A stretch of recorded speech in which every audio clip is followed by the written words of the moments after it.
Good afternoon, everyone, and thank you for joining us. Today we'll be discussing the proposed participating transmission owner per unit cost guides for the 2021 process cycle.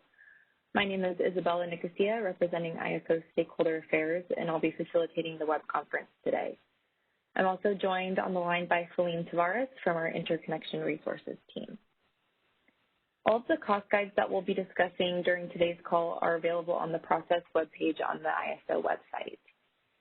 We'll go through the proposed cost guides in the following order today. We'll start off with Southern California Edison, then Valley Electric Association, then GridLiance West, then Delaney Colorado River Transmission, Desert Link, San Diego Gas and Electric, and then we'll wrap up with Pacific Gas and Electric. Today's call is being recorded, and the recording is for informational and convenience purposes only. Any related transcriptions should not be reprinted without the ISO's permission. We will be taking questions throughout the call today, and you can enter the question queue at any time by pressing #2 on your telephone keypad. We'd just like to remind everyone to please start by introducing yourself before asking your question. So with that, I will hand it over to Salim for some opening remarks, and we'll get started. Hello, this is Salim. I just wanted to inform everyone on the timing from this point on. So following this stakeholder meeting, stakeholders have the opportunity to respond with any comments in the next 2 weeks. Following those 2 weeks, the PTOs and ISO have 2 weeks to respond and review any comments. So we are looking at posting the final guides at the end of March or early April, just depending on how many comments come in or if there are any revisions. Are there any questions regarding the timing?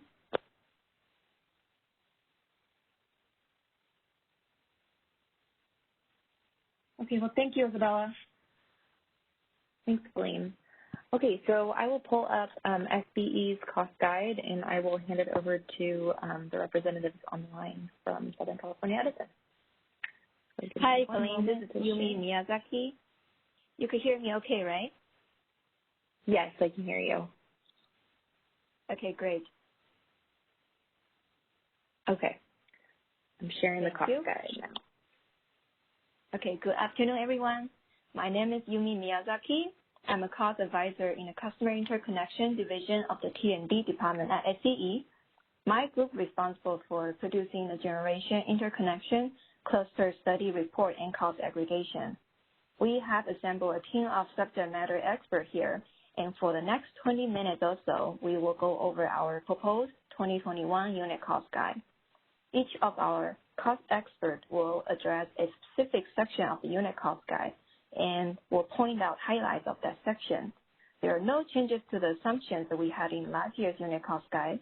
All the unit costs have been reviewed and refreshed to show 2021 constant dollar.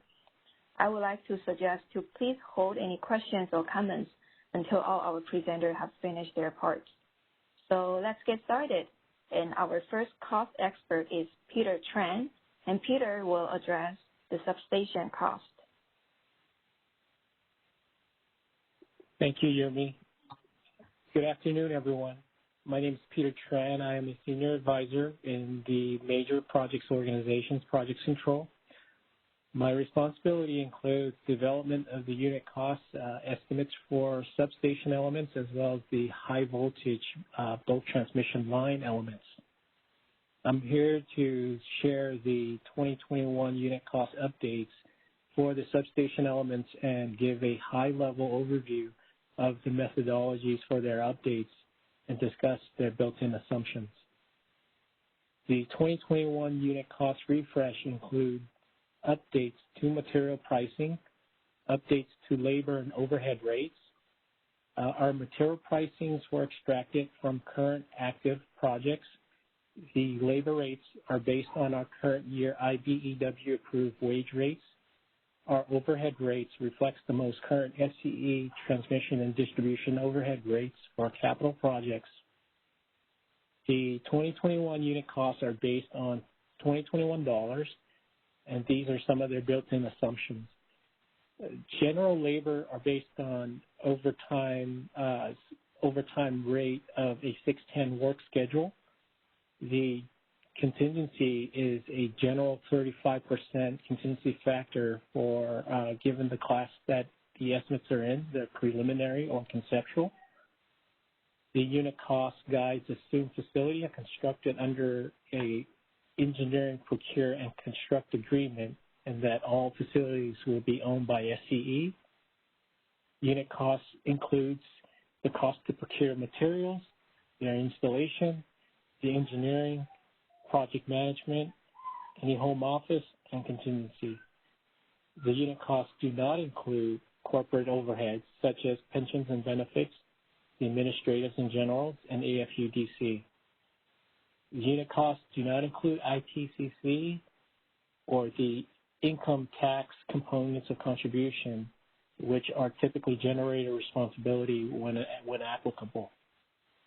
The unit costs are provided without benefit of final engineering. Therefore, unforeseen events and or scope increases would change the cost. That concludes the substation unit costs at this time. I would like now to transition to Dave Sarab to cover the telecom portion of the unit costs. Thank you, Peter. Can I request you to go back into the cost details tab and then scrolling back down to telecommunications section right there. Yeah. Thank you. Okay. Good afternoon, everyone. My name is Saurabh Dave, and I'm the telecommunications engineer with SoCal Edison. And my staff and I are responsible for supporting the cluster study reports by providing the telecommunications scope of work for all the interconnection customer requests. The telecommunications 2021 cost guide is based on the 2020 guide, and each of the unit costs have been reviewed and updated to the 2021 constant dollars. And to update this cost guide, we follow the same process as last year, which involves reviewing material invoices and jobs of the last 3 months of 2020 year to monitor the cost variances. We compared these costs to last year's guide and noticed that there were no major changes in most telecommunication unit cost categories except for the telecom infrastructure cost for 500 kV substations and channel bank terminal equipment, as well as fiber optic unit cost estimate. The nominal increase in the estimate for these categories were caused by the increase in material components and contract costs. Moreover, the factors contributing in the increment in the fiber optic unit costs had to do with the increase in permit costs, which were triggered by the environmental impact activities and local city regulations, as well as labor and contract costs. And the assumptions undertaken to assemble the unit cost guide are listed separately under the telecommunications tab of the unit estimate worksheet. And that is all I have, and I'll turn it back over to Peter and Viet for the transmission unit cost updates.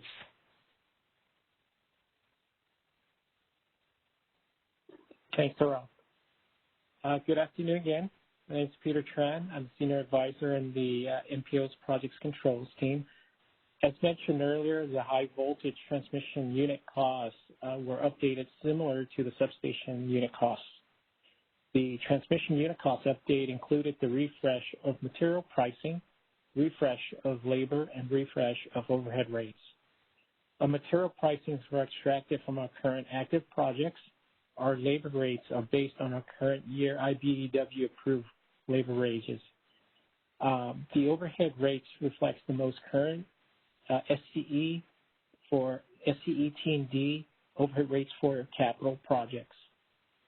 At this point, I would like to introduce Viet Nguyen to expand on the impact factors that are unique to both transmission lines.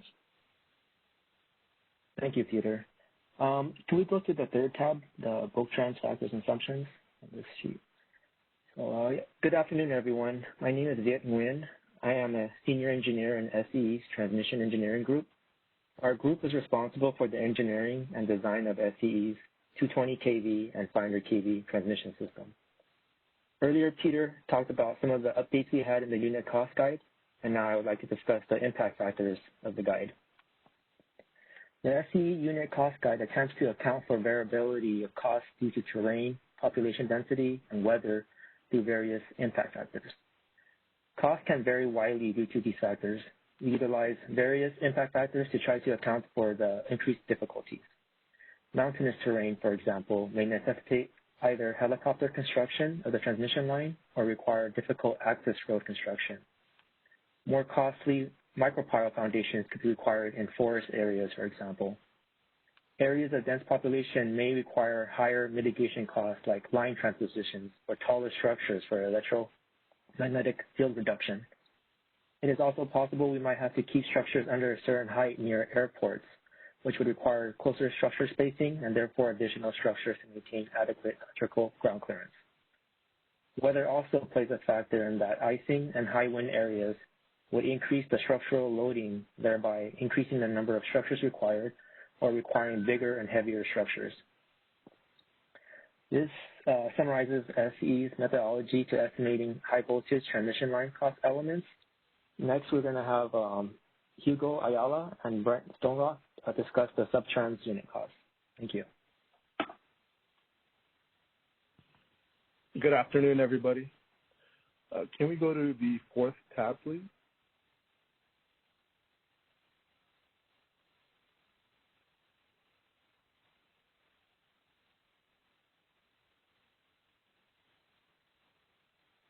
All right, my name is Hugo Ayala, and I am the transmission estimator for Southern California Edison Transmission Organization. The team I work with has been supporting the cluster study report by providing the sub-transmission scope of work and costs for the interconnection customer request. The transmission 2021 cost guide is based on the same assumptions as the 2020 guide, and each of the unit costs have been reviewed and updated to the 2021 constant dollars. To update this cost guide, we followed a similar process, which our team reviewed the work scope based on the assumptions and developing costs utilizing current labor, material, contract, and overhead rates. The costs are based on the assumption of one SE crew working straight time. One other assumption taken is stand length, material, and contract cost. An average was used based on common work practices. Back to you, Yumi.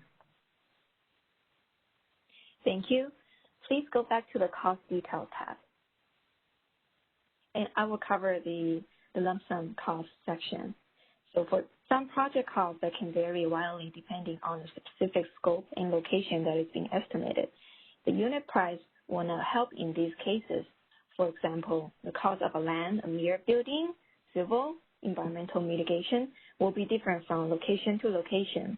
We have provided a list of typical lump sum costs section in the guide. Some of the costs are likely to be reported in the final study cost report. Please keep in mind that our unit cost guide excludes ITCC, corporate overheads such as bank pension and benefit, admins and support, AFUDC, and payroll tax. These allocated costs will be added to the total project's total cost estimates as required. Next, I will pass it to Todd to address our 2021 escalation rate. Thank you. Thank you, Yumi. Would the moderator please display the escalation rates and factors tab, which is the last tab? There you go. Good afternoon, everybody. My name is Todd Cameron. I'm a senior advisor in the Regulatory Economics Division of the Treasurers Organization at SCE. I'm responsible for cost escalation across SCE, including the transmission capital escalation rates presented in the 2021 CAISO Transmission Unit Cost Guide. The escalation rates presented attempt to estimate the inflationary impacts of building transmission capital within our service territory. These rates should be applied to 2021 dollar cost estimates for estimating the cost in nominal or year of expense dollars for transmission projects in years beyond 2021.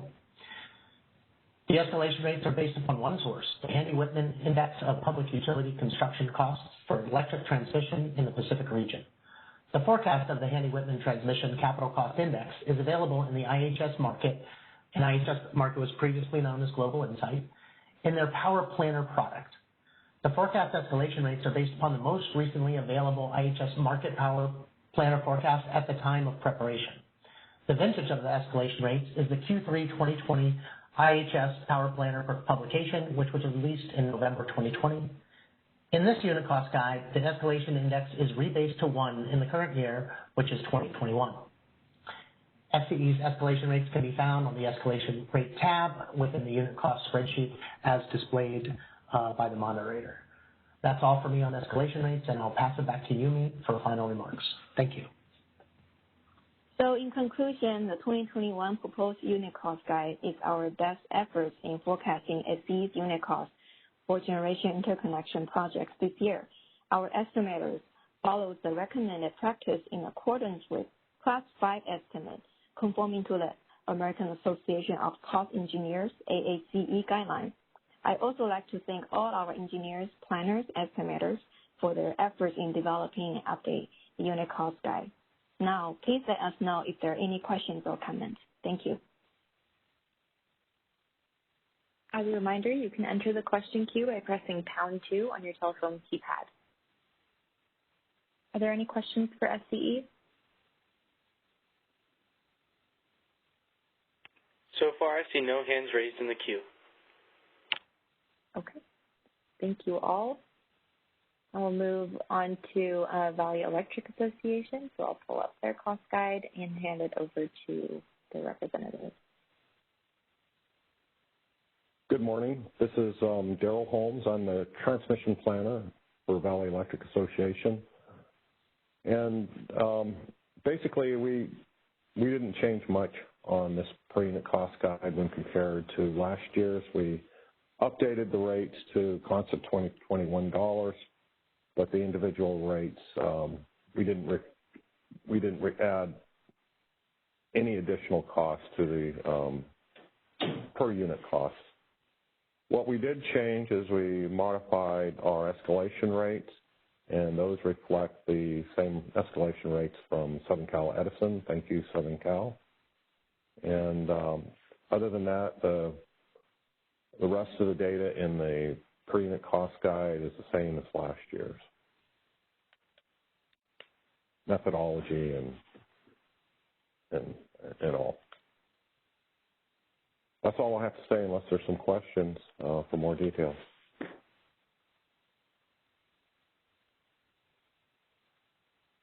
Are there any questions in the queue? At this time, there are still no questions in the queue. Okay. Thank you. Now we'll move on to Gridliance West. So let me pull up their cost guide. Okay, go ahead.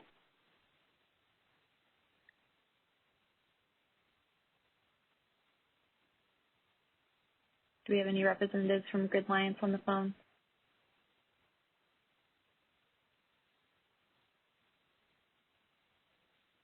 If there are any of you dialed into the participant line, could you press #2 to enter the queue?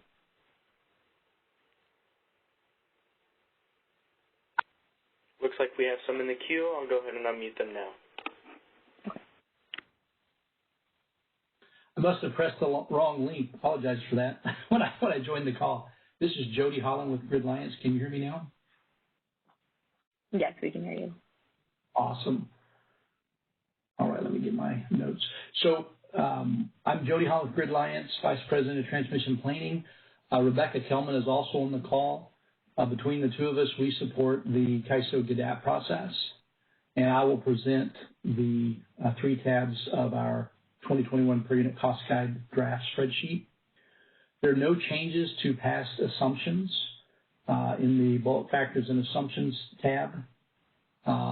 The cost details tab does reflect updates to material and labor rates based upon our 2020 capital project work. There is the increases are primarily just annual escalation increases, but for one, if you go to the very top of this spreadsheet, there is a 32% increase to the cost of a 3-breaker ring substation to $9.7 million from a little over $7.3, and that's to better reflect information from capital project work. And then the last tab, escalations and rates, if you could select that one, I think we have yet to, we need to update this tab based upon what SCE is also used for rates. So we will send that in. So this tab will be updated post-haste. Are there any questions?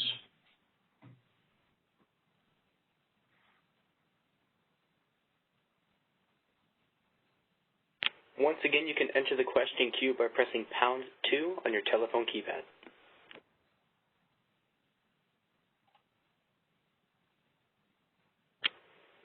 At this time, there are no questions in the queue. Thank you. Okay, thank you, Jody. Now we'll move on to Delaney Colorado River transmission. So I will pull up their cost guide. Okay, go ahead.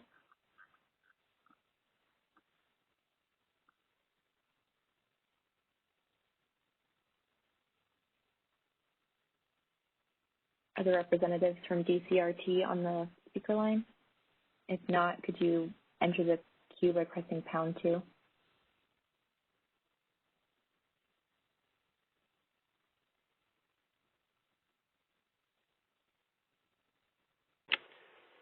I do not see any additional hands raised at this time.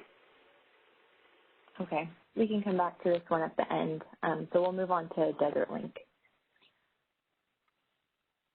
Hi, can you hear me? Yes, we can hear you. Hi, this is Ross Holt. I'm the asset manager for Desert Link on behalf of LS Power. I'll just introduce Desert Link quickly, since this is our first year putting together one of these per unit cost guides since we brought the asset online in August of last year. So we've had roughly 6 months of operation to date. Really, our system is the 500 kV transmission line in Nevada from Harry Allen to El Dorado, and that does include one series capacitor compensation station in the middle of the line. So that being said, we just reported per unit cost for 500 kV since we don't currently own or have any other assets operated at lower voltage levels. So obviously I don't have any comparative history to go off of in terms of anything that we've previously reported, but the way we went about kind of populating these costs was really just to try to base it off of the original construction of our project the best we could, and then with a little bit of intel from some of the contractors and things that we used during construction. So I guess I can quickly kind of go through the list here. We attempted to add detail in column L as much as we could to kind of clarify some of the assumptions we were using for the different things. For example, with substation equipment on the 3-breaker ring bus, we assumed that, basically that would be a sort of a situation where the site was there and prepped and ready to go, so land costs and permitting and things like that are not included in the estimate. Also doesn't include any transmission line costs, if the substation were located any material distance away from the existing transmission. And then kind of down on the substation equipment, we put in the size of the facilities that we were assuming.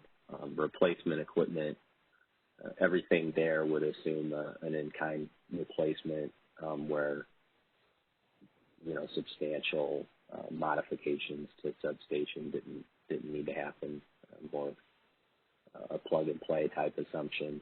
And then for some of the smaller items, protection equipment and things like that, we think that network equipment, relay equipment and things would be better served as a one-off item if those types of equipment were being, replaced sort of on a one-off basis. But then we did attempt to capture those costs up in the substation equipment fields as well. So, for example, if we're looking at a breaker replacement, we would assume any communications equipment that would be associated with that and such. And then moving down to the transmission line equipment, we based a lot of this off of kind of what we saw come in as actual costs during the construction of our original project. So none of this would include permitting, right-of-way acquisition, environmental, or things like that. It would essentially be, the procurement and construction, engineering, procurement, and construction of the line itself.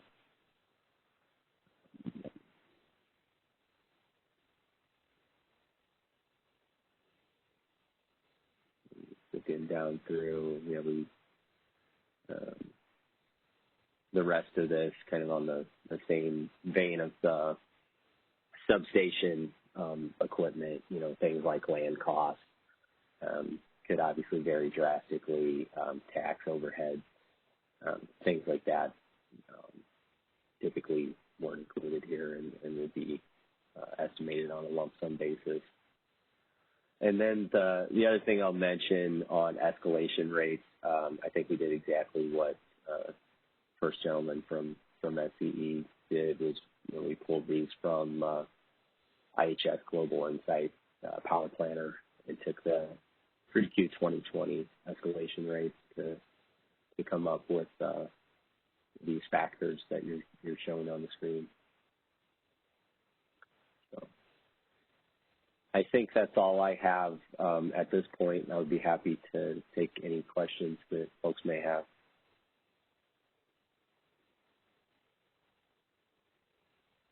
Are there any questions in the queue, Ethan? At this time, there are no hands raised in the queue, but as another friendly reminder, you can do so by pressing #2. Okay, thank you, Ross. Now I'm going to hand it over to San Diego Gas and Electric. So is Bruno Velosa on the line? Yeah, can you hear me? Yes, I can hear you. Go ahead. Well, I'll start. Hello, everyone. My name is Bruno Velosa. I am a substation engineer at SDNE, and I will be going over the substation part of the SDNE unit cost table. Just like the rest of the PTOs, we use the IHS Global Insight numbers for our substation escalation rates, and pretty much matches what everybody has on that screen. Our substation assumptions have not changed from last year, so there are no updates for this section for substation.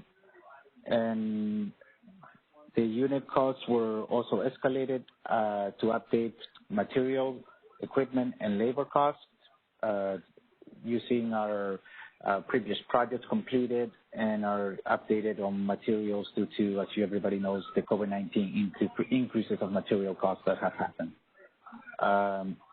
Also, the only unit costs that have further modifications that are above and beyond what I just mentioned above is the 138 kV switchyard. It was determined that unit cost estimate from last year did not include all the costs associated with the construction of a 138 kV switchyard. As a result, we updated our costs to reflect a more accurate cost estimate for the generation interconnection.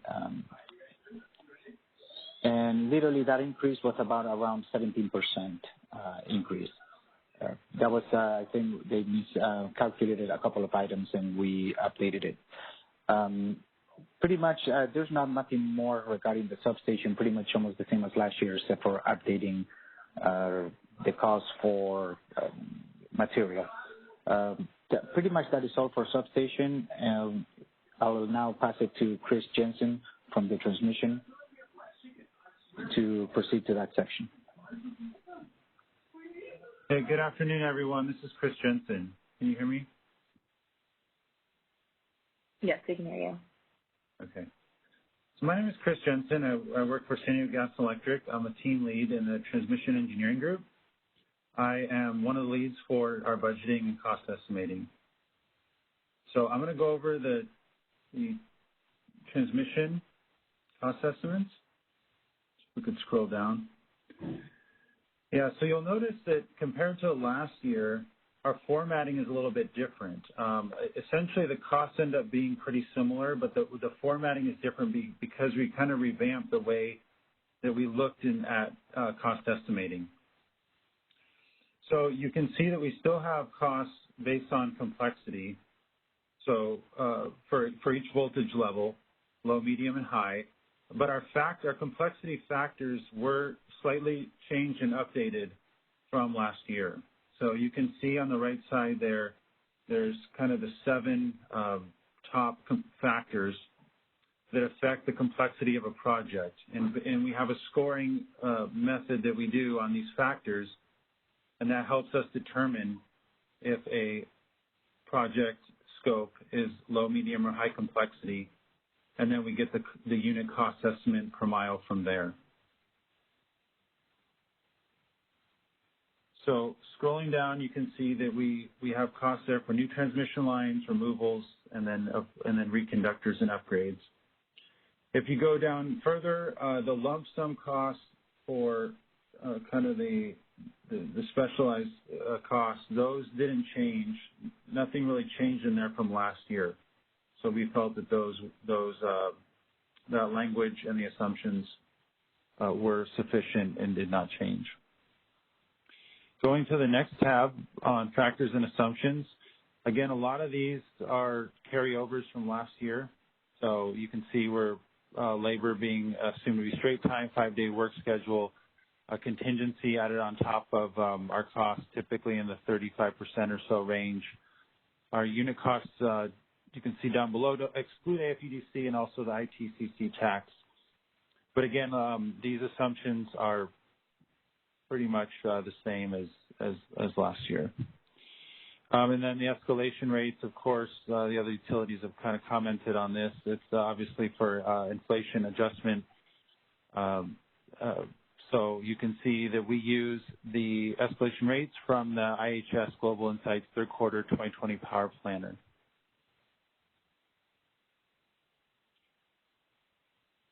So that's really all I have for the transmission cost estimating.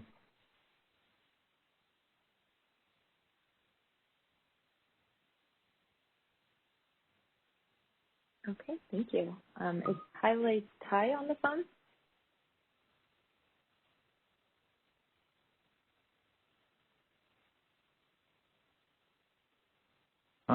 He probably is on the phone, but I'm not sure if he was going to add anything or not. Okay. If there are any questions? Sure. Are there any questions on the phone? At this time, there are no questions in the queue. Okay. Thanks, Bruno and Christopher. Okay, and then now we'll go to PG&E. So let me pull up their guide. Okay, go ahead.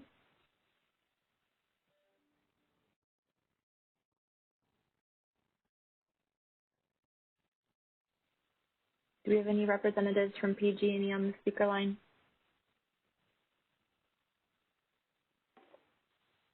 This is Kyle. Can you hear me? Yes, we can hear you. Okay. I know Carlos is on. I didn't know if he wanted to do the introduction.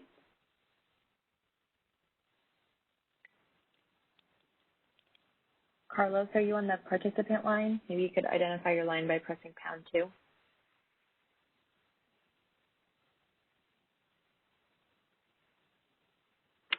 I do see a hand raised. I'll go ahead and unmute.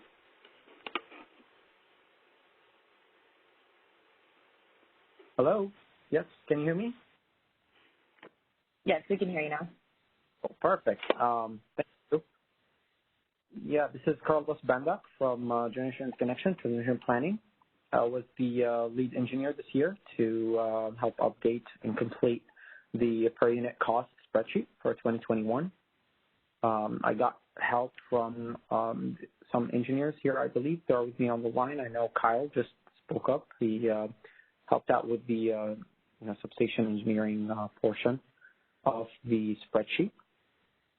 I can go quickly over it. We added an updated 500 kV costs based on the adjustments.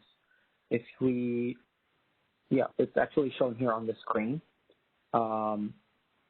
We did add and update some that are highlighted in orange from last year to this year, based on any adjustments, actuals, and projections from generation interconnection studies that were completed back in 2020.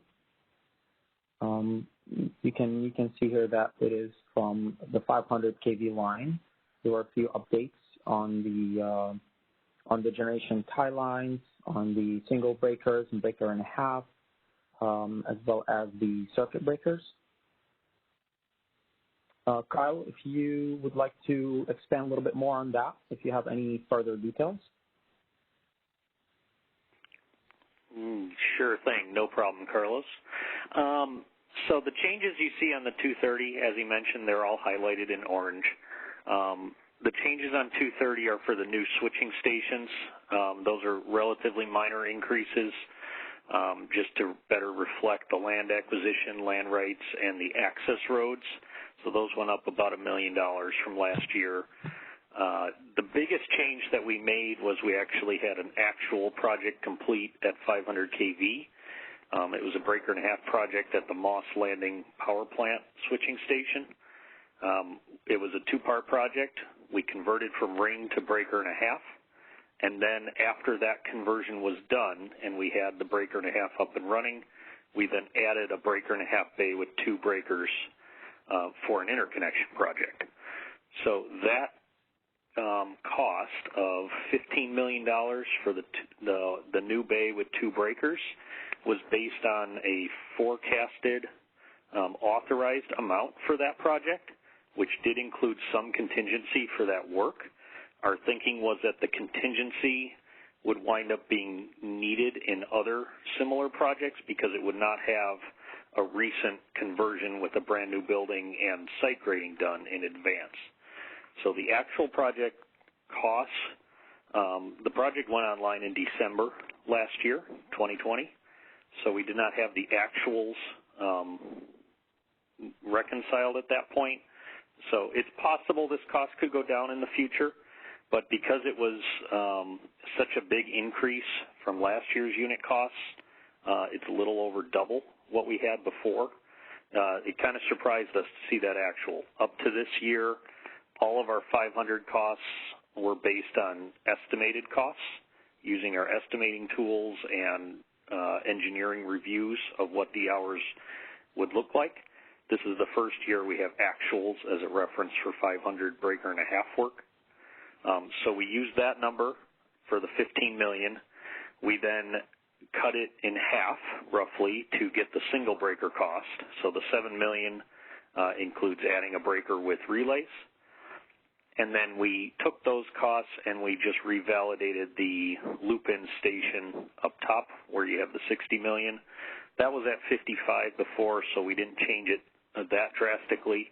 But given that we had these actuals, it was a good time to take another look at that. If you want to scroll down, I can go over our individual item costs.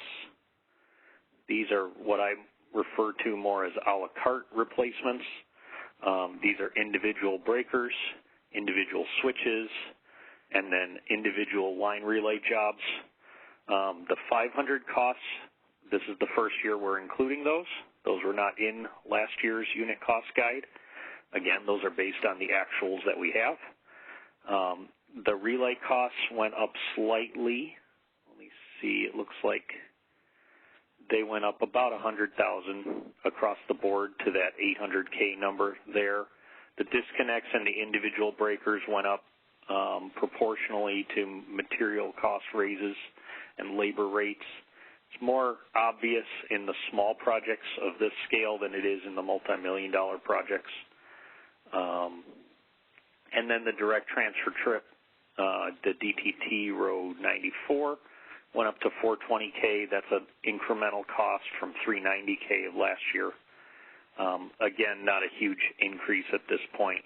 on that, just reflecting some actual projects. We have a lot of direct transfer trip projects to reference, so each year we kind of take the most recent few that are done and look at the average of those to come up with the unit costs. I think that's about it for substation costs. I don't know if our T-line engineer is on, or Carlos, if you want to cover the lower half of the spreadsheet with the reconductor changes. Yes, I'll start off with the transmission portion. I do not believe June joined the meeting yet. If you have June, please, you can go ahead and interrupt me. But I do see him on the list. I think he's there. Yes, if June, you can speak up, that would be great. I know we have increased transmission line costs by 1.7% this year, all across the board. You can definitely see them here highlighted in yellow. And this is the percentage increase that was projected for 2021. And that, of course, includes, takes into account the construction, the labor, and material increases. That is about it for this portion, unless, June, you want to say anything else. I believe I can move on to the next section, which is the escalation rates and factors. And Andrew, are you with me on the line? Andrew provided the feedback for this portion. You can unmute, I believe, is it #2? Or, Yeah, if you want to enter the queue, we can identify your line and unmute you if you press #2. Yes. You can see here in front of you the updated escalated rates for 2021 dollars.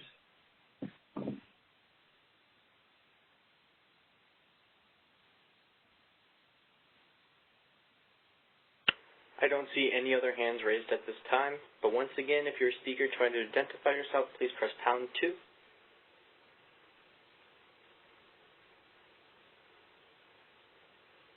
Yeah, unfortunately, there we go. I don't. Oh, okay. Hi, everyone. This is John Young, civil engineering from PG&E. Basically, just want to say that everything I wanted to say, Carlos just said.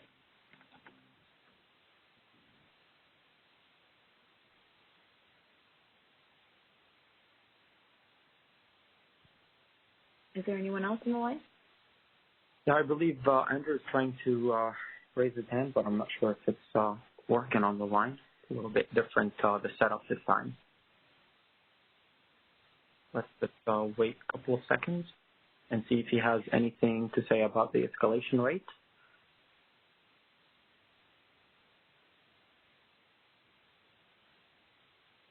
If not, are there any questions?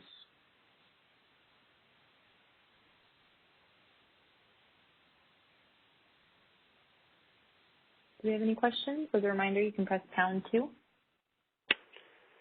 At this time, I see no other hands raised in the queue. Okay. I appreciate it, and sorry for the delays. It's definitely different setups. Be patient with us. Appreciate it. Thank you. Okay, I'm going to go back to Delaney, Colorado River Transmission, and see if anybody is on the line to go through that cost guide. Do we have any representatives on the line? Again, if you dialed into the participant line, you can identify your line by pressing #2. I do see a hand raised. Okay, go ahead. This is Emilio Rodriguez from TFT. I'm one of the engineers working in the project. And I have been working on this revision of the cost guide. The cost guide does only include 500 kilovolts because that's the only assets we're going to have. And all the generator declarations so far we have received are 500 kilovolts. The cost detail follows the structure that we published for the previous year with similar substation nodes and assumptions, Wolfram's factors and assumptions and telecom assumptions that you have been seeing in other participants' during this presentation. Well, I would say the only difference this year might be the escalation rates. We have used a different baseline. We have used, because we do not have access to the IHA's Global Insights, which is kind of what everybody uses. So we use a general IMF inflation rates for average consumer prices, which is publicly available. So that might be the only difference between our report and other reports, as well as base cost was based on escalation from last year. Any questions?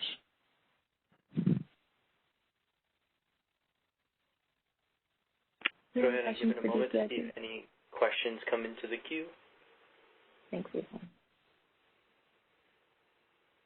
Once again, pressing #2 will place you into the queue. At this time, I still see no questions. Okay. And that was it for the cost guide presentation. So I'm going to stop sharing and go back to presentation here. So as a reminder, you can submit comments on the proposed per unit cost guides to initiativecomments@CAISO.com by end of the day on March 15th, which is 2 weeks from today. Are there any other questions before we wrap up?